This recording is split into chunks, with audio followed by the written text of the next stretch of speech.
जैन साहब, एक चीज मैंने ये देखी कि उस वक्त भी नेतन्याहू था 97 में जब खालिद मशाल को टारगेट किया गया, अभी भी नेतन्याहू है एंड ही नेवर स्टॉप्स।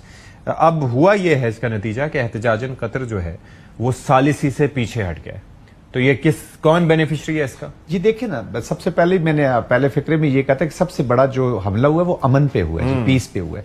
तो पीस, अचीवमेंट ऑफ पीस किसी का भी ऑब्जेक्टिव नहीं रहा है और उनको ये कॉन्फ्लिक्ट चाहिए, इनको फ्रिक्शन चाहिए। और इन दोनों की आप पर्सनैलिटीज, मैं बार बार इंडिया और पाकिस्तान, इंडिया और इजराइल के इसलिए कनेक्शन करता हूं कि एक ही फार्मूला अपनाया हुआ है जी। तो ओवरऑल मुस्लिम इस्लामोफोबिया फिर उन्होंने क्रिएट किए हुए हैं, ये सारी चीजें करके। और unfortunately domestic politics is in the lead.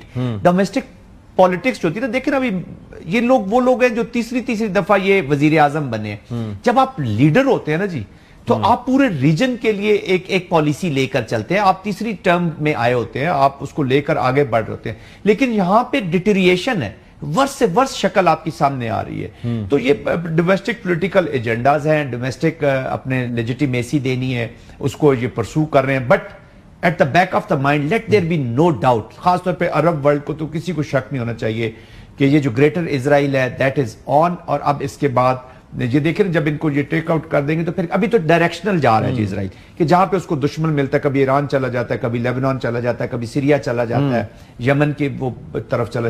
But इसके बाद ये तो डायरेक्शनल है, उसको करता है। लेकिन उसके बाद इसने किधर जाना है? अब वैली की तरफ ही जाएगा ना। फिर और सऊदी अरेबिया, तो आई थिंक उनके लिए अभी आंख खोलने का वक्त आ गया है। वक्त तो आ गया है, चाहे आप नेशन स्टेट सिस्टम में अपना बिजनेस ऑफ द डे करें या आप उम्मा के बिजनेस ऑफ द डे करें, तो you will have to do it. West से उम्मीद रखना पैसिवली वो बहुत चीजें सपोर्ट कर लेंगे, वो अभी उस बर्डन से नहीं निकल रहे हॉलोकास्ट वाले से। ऐसे पॉलिटिक्स एंड गैलरीज मुझे इतना इफेक्टिव होता नजर नहीं आता। बिल्कुल ऐसे